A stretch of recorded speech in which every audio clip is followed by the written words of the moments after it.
Pá, pá, para, pá, pá, pá, para, pá, pá. Pá, pá, para, pá, pá, pá, para, pá, pá. Pá, pá, para, pá, pá, pá, para, pá, pá.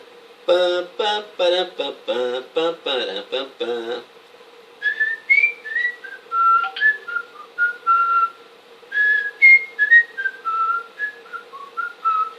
Fala, galerinha! Tudo bem com vocês?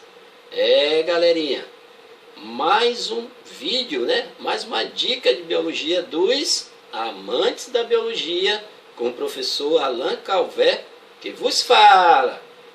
Monitor aqui aberto, né? Claro, vamos usar aqui o nosso grupo, né? Famoso, os amantes no Facebook. Galera, mas também tem amantes ali, ó. No WhatsApp, grupo de estudo. Há uns 3 anos só, uns 3 anos. Alunos aí do Brasil todo.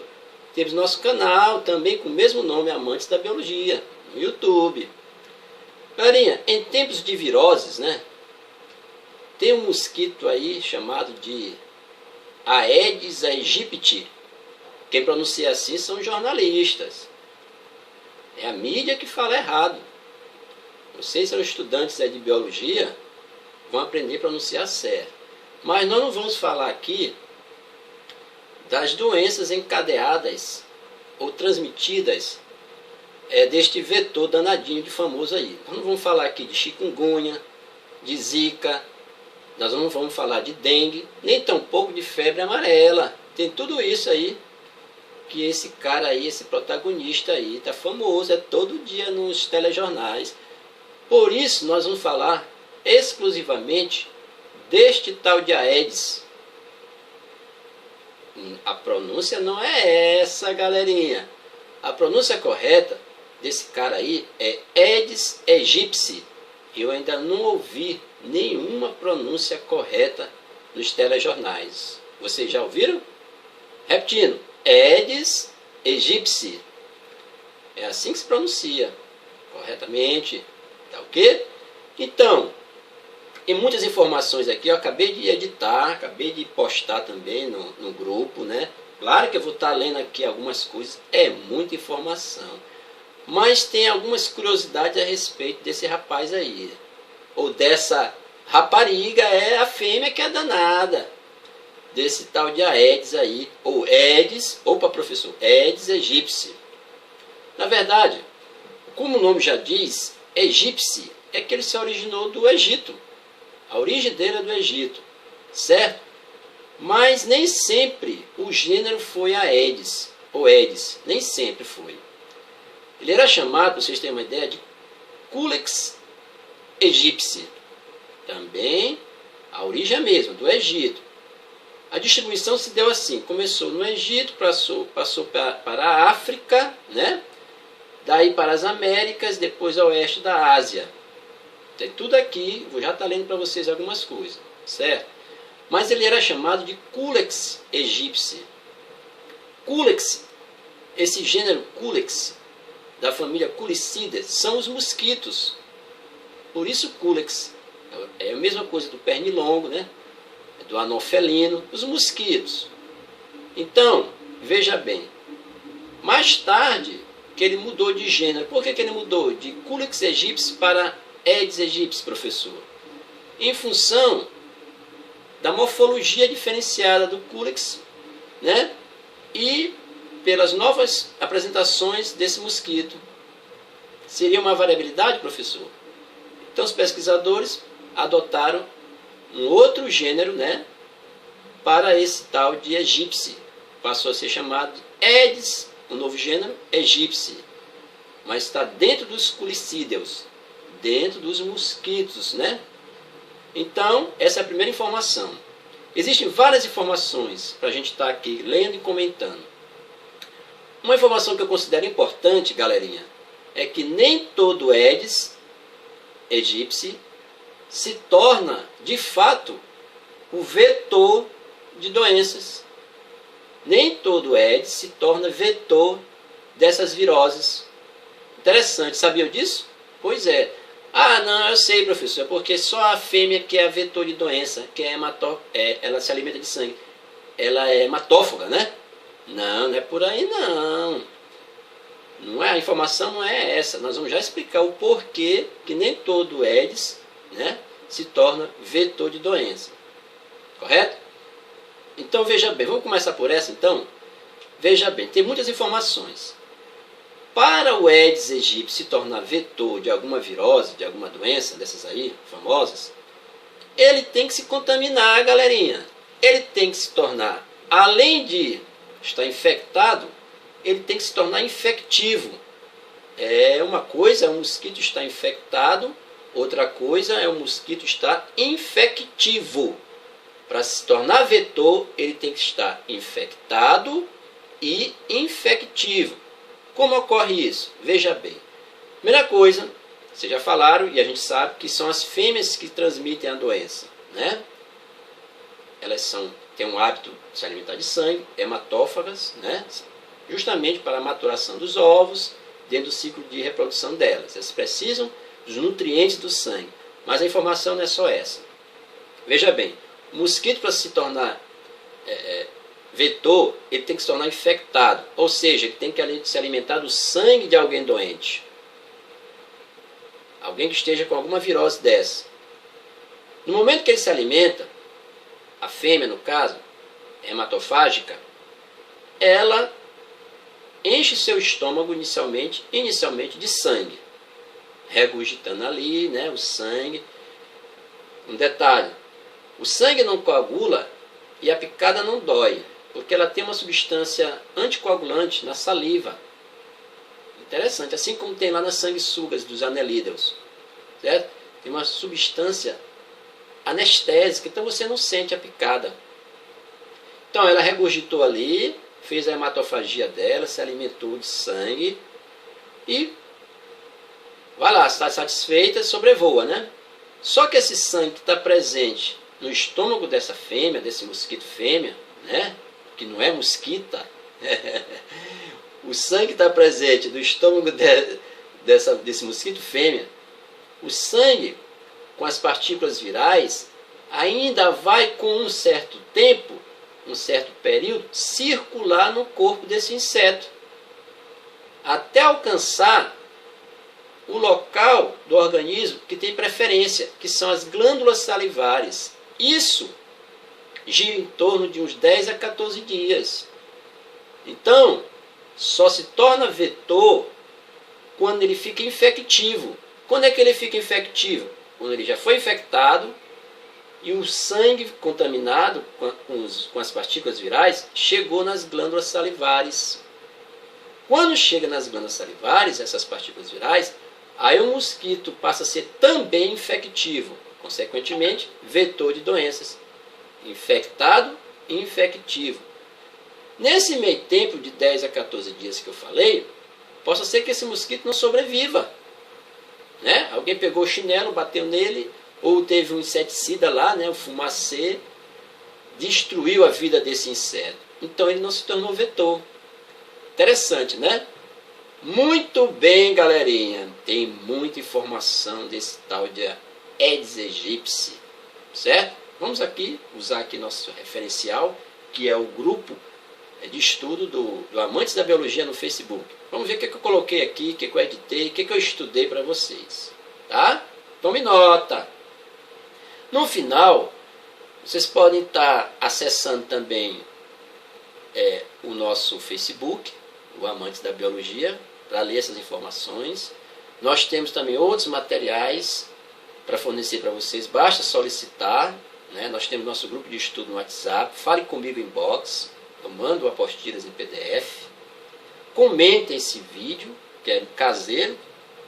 Você pode notar que é um vídeo caseiro, importante é a didática. Ainda não tem uma estrutura legal, mas a gente tem essa premissa de estar compartilhando conhecimento. Eu acho que seja válido para as pessoas que gostam de estudar, acompanhem o nosso grupo, acompanhem o nosso trabalho e principalmente para essa galerinha aí estudantil, certo? Quanto mais informações, galera de medicina, melhor.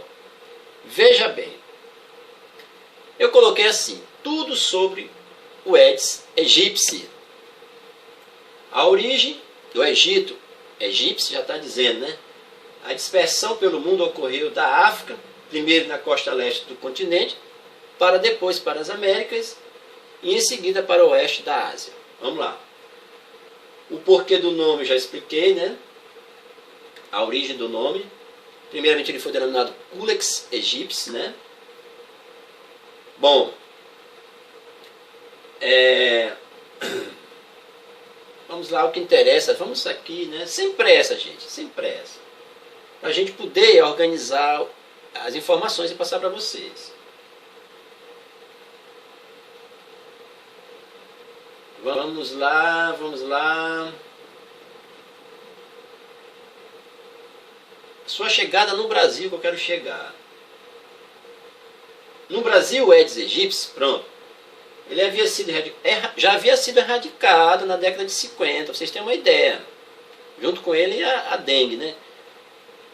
Então, essa dengue é uma doença que é considerada reincidente. Ela já tinha sido erradicada um tempo atrás. Então, veja bem, no Brasil, o Aedes aegypti teria sido erradicado já na década de 50, lá para os anos de 1950, por aí. Entretanto, em 1960 e 1970, ele voltou a colonizar esse país. Vindo de onde? Os países vizinhos que não haviam conseguido promover a sua total erradicação. Certo?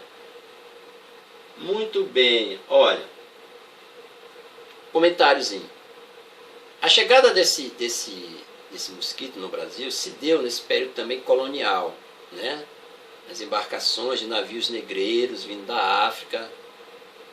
A primeira informação que a gente tem é essa, a origem, de como ele surgiu no Brasil. Não estou falando já dos dias de hoje, Copa do Mundo, não tem nada a ver. Estou falando da origem mesmo. Então, vamos falar aqui mais. Olha, tem tudo aqui, morfologia do mosquito, fala sobre as larvas, da pupa, certo? Vamos lá. Então vamos aqui seguir o roteiro, então, um roteiro. Galerinha, aqui eu coloquei quantas pessoas um mosquito, né, ele é capaz de infectar. O mosquito fêmea, ele suga o sangue, né, para a maturação dos ovos. Mosquito fêmea. Se o mosquito da dengue estiver infectivo, já expliquei, poderá transmitir o vírus da dengue e de outras viroses, né? Em geral, os mosquitos, eles sugam uma só pessoa, né, a cada lote de ovos que produzem. O mosquito da dengue, ele tem uma peculiaridade que se chama discordância gonotrófica. Discordância gonotrófica. O que é isso, professor? Vamos lá. É a capacidade de picar mais de uma pessoa por um mesmo lote de ovos que produz. Quer dizer, ele pica uma pessoa, certo? Mas ele, de alguma forma, ele se saiu dessa pessoa, não ficou ali.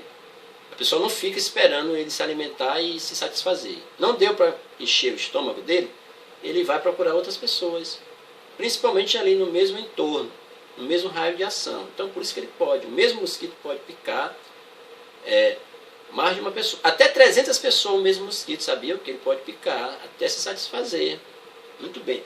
Por instinto, ele sabe exatamente a quantidade de sangue que ele precisa, de nutrientes que ele precisa, a fêmea, para a maturação dos ovos. Então, há relatos de que um só mosquito infectivo, já sabe o que é infectivo, se torna vetor, né? Transmitiu, por exemplo, dengue para 5 pessoas de uma mesma família no mesmo dia. Porque o mosquito, se ele está infectado, infectivo, ele vai mudando de hospedeiro, vamos dizer assim, de pessoas, ele vai transmitindo também as viroses. Não só dengue não, as outras também conhecidas, né? A fêmea, ela precisa de sangue para a produção dos ovos, que são os nutrientes encontrados no sangue. Tanto o macho quanto a fêmea se alimentam de substâncias que contêm açúcares. São seivas de flores, de plantas, né? Tanto o macho quanto a fêmea. A fêmea, ela só vai se alimentar do sangue, essa informação é interessante, depois que ela realiza a cópula, que ela sabe instintivamente, a natureza é perfeita. Instintivamente, ela sabe que ela precisa de nutrientes para a maturação dos ovos. Mas ela se alimenta também de seiva, assim como o macho. Ó. Só que o macho não produz ovos. Ele não necessita de sangue, o macho. Ele não produz ovos. Muito bem. Embora possa ocasionalmente se alimentar com sangue antes da cópula, certo? As fêmeas intensificam. Então, ela pode estar se alimentando de sangue mesmo antes da cópula, a fêmea. Certo? Agora, ela se torna mais voraz pelo sangue pela necessidade orgânica dela para a maturação dos ovos. Então, as fêmeas intensificam a voracidade pela hematofagia após a fecundação, quando precisam ingerir sangue para realizar o desenvolvimento completo dos ovos e maturação nos ovários. Beleza? Normalmente, 3 dias após a ingestão de sangue, olha lá, 3 dias após a ingestão, em média, 3 dias após a ingestão de sangue, as fêmeas elas já estão aptas para a postura. Não sabe o que é postura? Pôr os ovos dela, os micro-ovos. Passando então a procurar um local para desovar. Aí que vem os criadouros, né? Aí eu pergunto, como o Aedes aegypti chegou ao Brasil, que eu estava procurando? Mas eu falei alguma coisa dos navios negreiros. Há um registro histórico de dengue também no passado. Vamos lá. A teoria mais aceita indica que o Aedes aegypti tenha sido disseminado da África para o continente americano, aí entre o Brasil, por embarcações que aportaram no Brasil para o tráfico de escravos, né? Só confirmando o que eu havia falado. Há registro da ocorrência da doença em Curitiba, no Paraná, no final do século XIX, e também em Niterói, no Rio de Janeiro, no início do século XX. Muito bem. Veja bem, o Aedes aegypti, né, é a nomenclatura taxonômica para o mosquito, que ele é conhecido popularmente como mosquito da dengue, né, ou pernilongo rajado. Ele é conhecido popularmente como mosquito da dengue ou pernilongo rajado. Isso é em função da morfologia, né, da coloração do corpo, que eu vou falar mais na frente. Então, é um mosquito da família Culicida, proveniente da África. Atualmente distribuído em quase todo o mundo, né, cosmopolita, especialmente em regiões tropicais, em função da temperatura, né, e subtropicais, dependente da concentração. Ele depende da concentração humana no local para se estabelecer.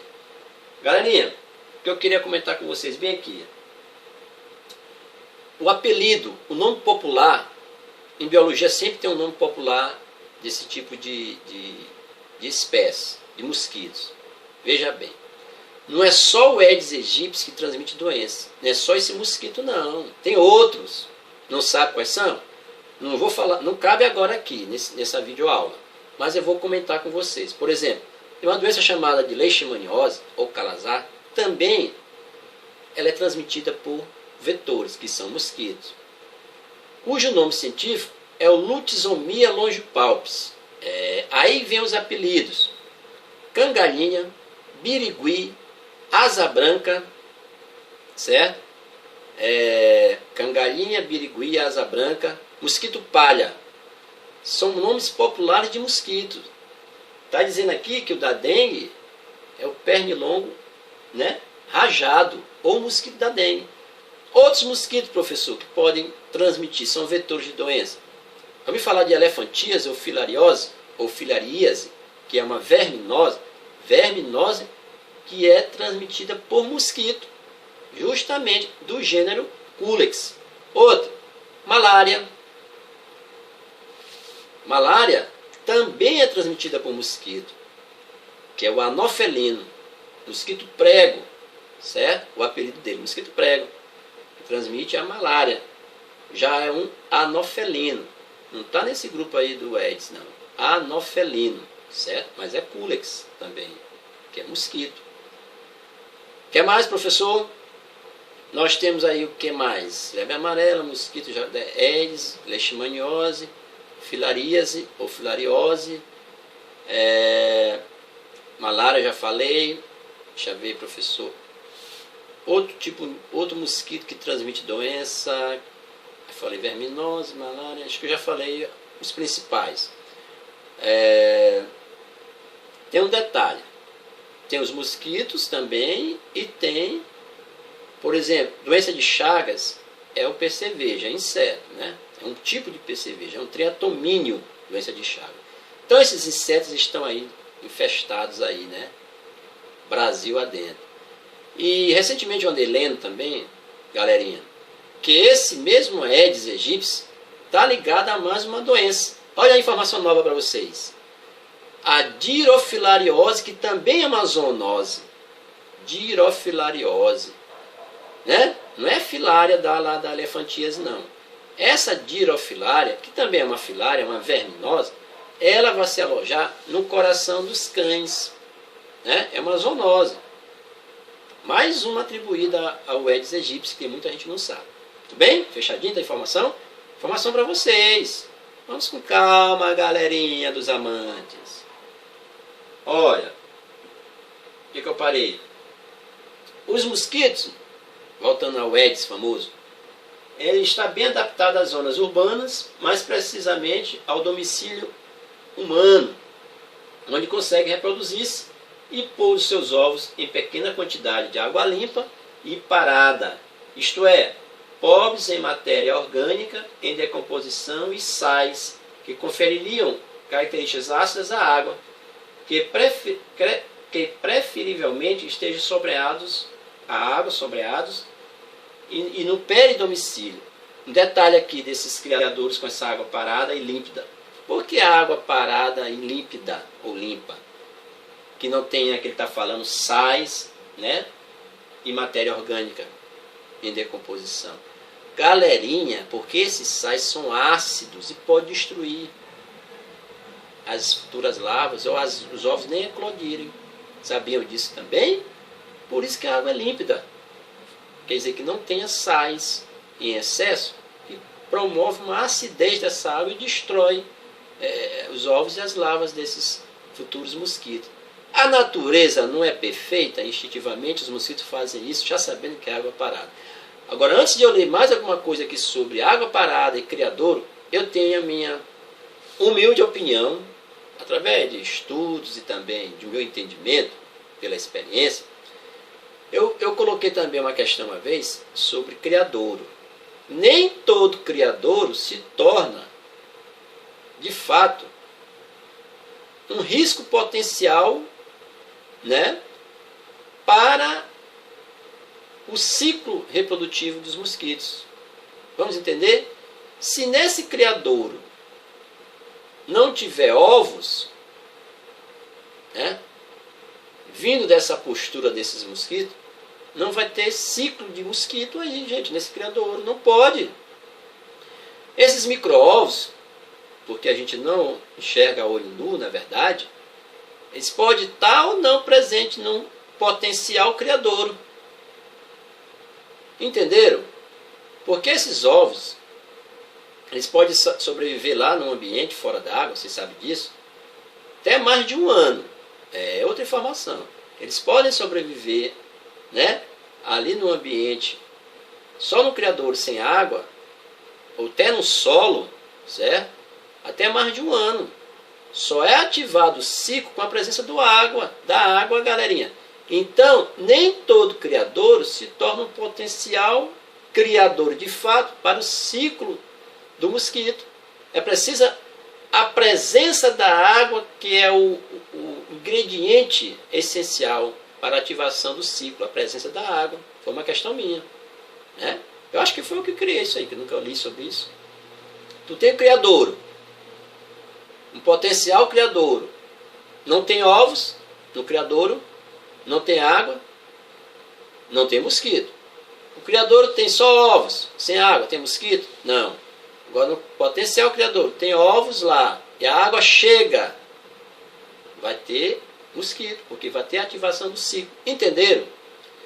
Então, por isso que bate nessa tecla do criadouro. Evitar o potencial criadouro do mosquito. Muita gente pensa que o mosquito Aedes aegypti, ele deposita seus ovos diretamente na água. Não, nem sempre. Até no solo. É uma característica do Aedes aegypti. Outro gênero, né, se eu não me engano, da malária, é diretamente na água, na superfície da água. Mas o Aedes aegypti não. Ele pode depositar num criadouro sem ter a água, já é só o criadouro, que a água vem depois. Ele sabe que a água vai chegar ali. É uma natureza incrível. Ou até diretamente no solo. Agora, se esse potencial criador acumula água, aí vai ativar, se tiver ovos, ativa o ciclo. Outra informação importante. Por isso que, muitas das vezes, o criador está na parede. Os ovos, desculpe, ou micro-ovos, está na parede do potencial criadouro, né? E é necessário que você lave bem o criador ali, ou o potencial criador, para eliminar a presença de possíveis micro-ovos. A lavagem da caixa d'água, do recipiente que está ali descoberto, é necessário. E tem as medidas que vocês sabem que deve ter, principalmente em recipientes maiores, que você usa em casa, manter protegidos, certo? Para não entrada de mosquitos também, beleza? São informações aí que a gente vai, com a experiência, vai passando para vocês, mas que eu considero importantes. Ó, muito bem. Tem uma informação aqui do mosquito também, que ele diz o seguinte: as fêmeas, para realizar a hematofagia, elas podem percorrer até 2.500 metros. Muito bem. É considerado vetor de doenças graves, né? Como a dengue, febre amarela, novamente, chikungunya, a tal da zika. O controle das suas populações é considerado um assunto de saúde pública do momento. Inclusive é uma área que eu trabalho há muito tempo, que é saúde pública. Certo? O Aedes aegypti, ele é um mosquito que se encontra ativo e pica mais durante o dia. Certo? Ao contrário, por exemplo, do anofelino, lá da malária. Ele tem atividade mais no anoitecer, né? Ou de madrugada, né?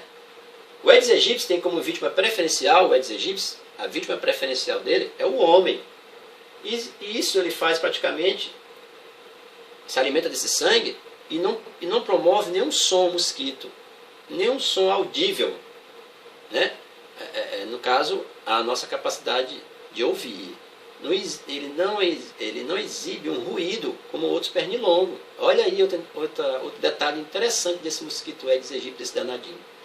Ele não exibe um ruído, um som, quando ele está nos picando, se alimentando do sangue. Diferente de pernilongo, que fica com aquele zzz. E a gente sabe que aquela aproximação dos mosquitos com a gente tem a ver com o gás carbônico que a gente libera quando está dormindo. Ele se aproxima. Perceba que ele se aproxima mais do nosso ouvido, nossa orelha, porque a gente está respirando. Então, se a gente está respirando, ele está eliminando CO2. E o pernilongo é atraído pelo CO2. O Aedes não, ele é mais atraído pelos odores do nosso corpo. Quer ver? Vamos lá. Vítima preferencial, o homem tal, ele mede menos de 1 centímetro, né? O Aedes é preto com manchas brancas no corpo e nas pernas. Vamos falar mais sobre isso aí. O seu controle é difícil por ser muito versátil na escolha dos criadores, né? Onde deposita seus ovos.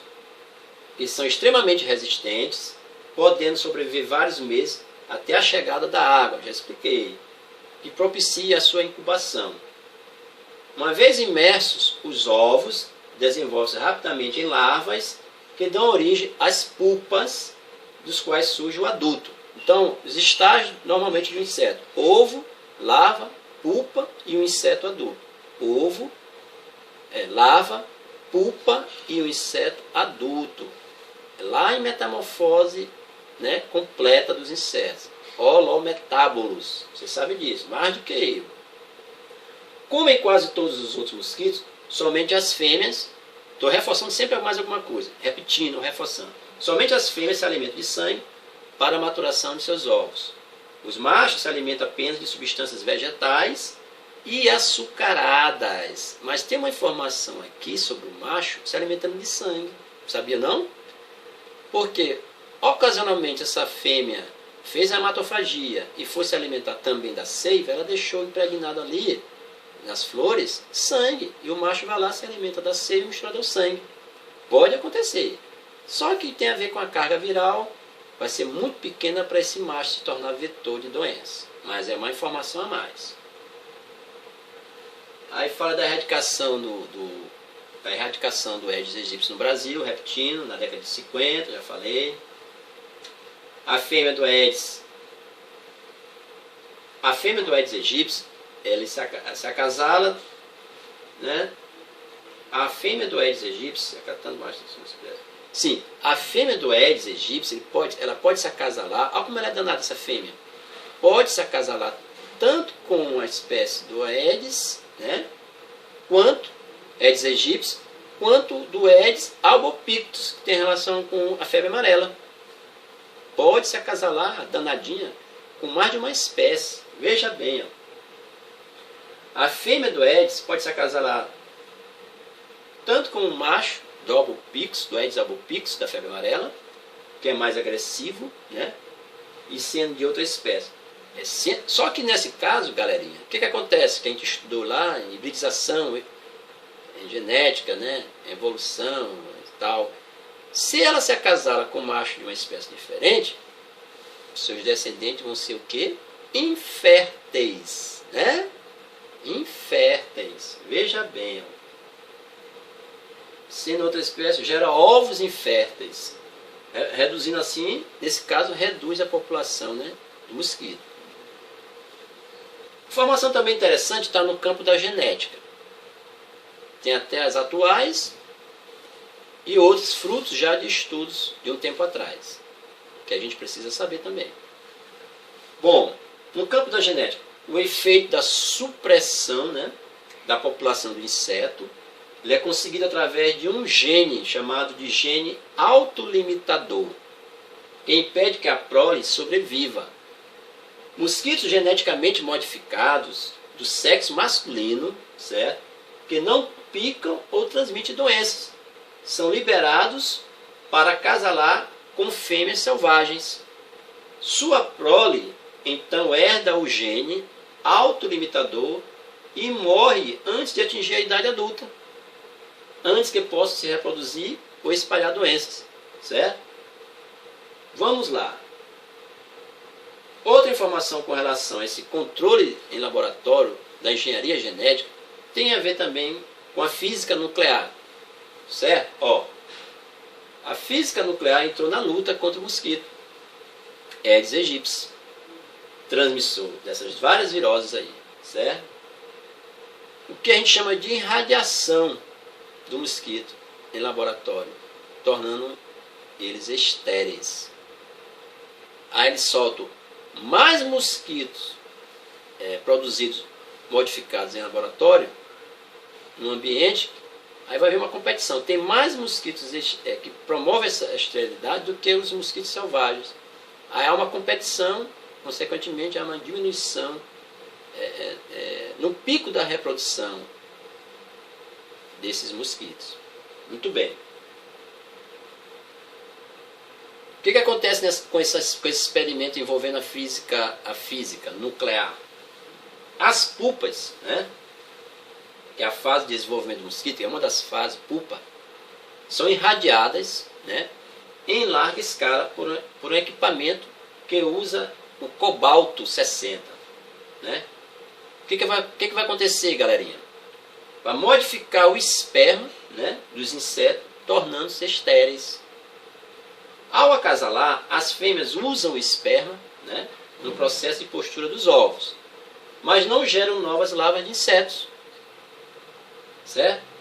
Como o acasalamento ocorre apenas uma vez ao longo da vida da fêmea, o cruzamento com os machos modificados impede a reprodução. Certinho? Vamos lá, campo da genética.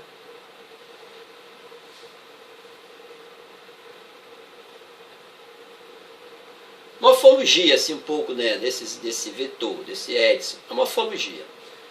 O Aedes aegypti é escuro, né? Vocês vão observar aí no meu grupo aí as imagens belíssimas, com faixas brancas, escuro com faixas brancas nas bases dos segmentos tarsais dos dedos dos insetos, né? Esses ossinhos, esses segmentos tarsais. Aqui é metatarso, tarso, as falanges, né? Então, ele é escuro com faixas brancas na base dos segmentos tarsais. pernilongo rajado, galerinha, certo? E um desenho em forma de lira, que é um instrumento musical no dorso, né? Nos espécimes mais velhos, esse desenho de lira, os mosquitos mais velhos, ele vai desaparecer, certo? Muito bem. O macho, no caso, se distingue da fêmea, porque os machos têm uma antena chamada de antena plumosa e palpos mais longos. Palpos, aquelas estruturas, né? Fica ali na cabeça, que nem as aranhas, tem palpos, maxilas, palpos, estruturas articulares aqui. E antenas, os machos são plumosas, né? Plumosas, parecem penas. Você vai verificar mais intimamente o mosquito em laboratório, capturar, usar uma lupa, você vai observar essas diferenças. O mosquito Aedes aegypti, ele é menor do que os mosquitos comuns. Tem em média 0,5 centímetro de comprimento, né? É escuro, pequenos riscos brancos no dorso, né? Rajado, né? Na cabeça e nas pernas. Aí já falei do desenho da lira, ó, que essa lira desaparece nos insetos mais velhos. Muito bem. Uma outra informação interessante aqui. A desova. Como ocorre a desova? A desova acontece preferencialmente em criadouros com água limpa, já comentei, e parada. Os ovos são depositados na parede do criadouro, bem próximo à superfície da água, porém não diretamente sobre o líquido. Quem deposita sobre o líquido é o mosquito da malária, é o anofelino. O Aedes não, é periferia da água ali, mais ligada ao criadouro. A questão do criadouro é mais importante para o Aedes. Daí que eu falei já a importância de se lavar, né? Escovar, passar palha de aço nas paredes dos recipientes, que não pode ser eliminado, onde o ovo pode permanecer grudado. O ovo está grudado ali no recipiente, galerinha.